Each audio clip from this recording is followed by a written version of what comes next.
കാസർഗോഡ് അജാനൂർ കടപ്പുറത്ത് കടലേറ്റം രൂക്ഷമാണ്. കഴിഞ്ഞ ദിവസം പെയ്ത മഴയിൽ കടപ്പുറത്തെ തീരദേശ റോഡ് ഭാഗികമായി തകർന്നു. റോഡിന്റെ കോൺക്രീറ്റ് ഭിത്തിയും കടലെടുത്തു. 20 വീടുകൾക്കാണ് നിലവിൽ ഭീഷണിയുള്ളത്. കടലേറ്റം ഇതുപോലെ തുടർന്നാൽ സമീപത്തെ വീടുകൾക്കും ഇതേ ഭീഷണി ഉണ്ടാകാനുള്ള സാധ്യതയുണ്ടെന്നാണ് നാട്ടുകാർ പറയുന്നത്. അർച്ചന രവീന്ദ്രന്റെ റിപ്പോർട്ട്. 160ഓളം വീടുകളുള്ള അജാനൂർ കടപ്പുറത്താണ് നമ്മളിപ്പോൾ ഉള്ളത്. കഴിഞ്ഞ ദിവസം പെയ്ത മഴയിലാണ് ഇവരുടെ തീരദേശ ഈ റോഡ് ഇടിയുന്ന ഒരു സംഭവം ഉണ്ടായത്. എന്തായാലും വലിയ ആളപായങ്ങളൊന്നും ഉണ്ടായിട്ടില്ല എന്നുള്ളത് വളരെ ആശ്വാസകരമായ കാര്യമാണ്. എന്നാൽ തന്നെയും ഏകദേശം 160ഓളം കുടുംബങ്ങൾ ഈ ഭാഗത്തായി സഞ്ചരിക്കുന്നു. അവർക്കൊക്കെ സഞ്ചാരമാർഗം പോകേണ്ട റോഡ് കൂടിയാണ് ഇപ്പോൾ ഇടിഞ്ഞിരിക്കുന്നത് എന്നുള്ളതാണ്.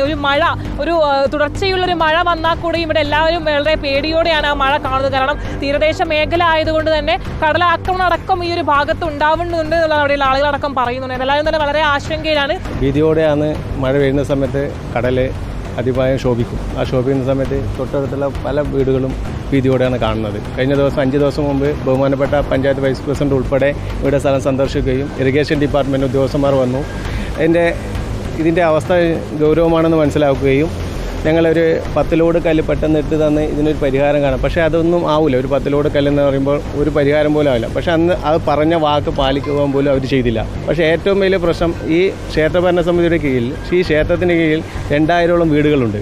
ഏകദേശം 15,000 അംഗങ്ങളുള്ള സ്ഥലത്ത് ഈ ജനങ്ങൾ ആശ്രയിക്കുന്നത് കടലിനെയാണ്. റോഡ് അപായം ഇല്ലെന്ന് ഒരു ആശ്വാസം തന്നെയാണ്. പക്ഷേ എന്നും നമ്മൾ ഇന്ന് ഉറങ്ങുന്ന സമയത്തും നാളെ എന്താവുമെന്ന് നമുക്കറിയില്ല. ഉറക്കത്തിലാണ് കടലാക്രമണം വരുന്ന കടലാണ് എന്ന് നമുക്കറിയാം. ഏത് സമയത്ത് ശോഭിച്ചു കഴിഞ്ഞാൽ ഈ അവസ്ഥ പരിതാപകരമാണ്. അതിനൊരു പരിഹാരമാണ് കാണേണ്ടത്. ശരിക്കും നോക്കിയാൽ മറ്റേ കല്ലിട്ട് നിർത്തിക്കണം. എന്നാലേ ഇത് കടലിൻ്റെ ശക്തി കുറയും. ഐക്കും വേണ്ടി കല്ലിടണം. നല്ല അതുതന്നെയാണ് ഒരു കടലാക്രമണം ഉണ്ടാകുന്നതോടുകൂടി ഇപ്പോൾ ഇത്തരത്തിലൊരു റോഡ് ഇടിഞ്ഞിരിക്കുന്നു. എന്നാൽ തന്നെയും അവരുടെ ജീവിതമാർഗമായ തൊഴിൽ മാർഗം അടക്കം ഇപ്പോൾ അത്തരത്തിൽ പ്രശ്നങ്ങൾ അനുഭവിച്ചുകൊണ്ടിരിക്കുകയാണ്. അതുപോലെ തന്നെ വീടുകൾക്കും മറ്റും ഇവിടെ അടുത്തുള്ള ഒരു വീട്ടിലടക്കം ഇപ്പോൾ ഒരു അപകടം ഉണ്ടാവാൻ വേണ്ടി പോകുന്ന ഉൾപ്പെടെയുള്ള കാര്യങ്ങളാണ് ഇവിടെ പറയുന്നത്. വീഡിയോ ജേർണലിസ്റ്റ് രഞ്ജിത്ത് മണിപ്പാടിക്കൊപ്പം റിപ്പോർട്ടർ അർച്ചന രവീന്ദ്രൻ, റിപ്പോർട്ടർ കാസർഗോഡ്.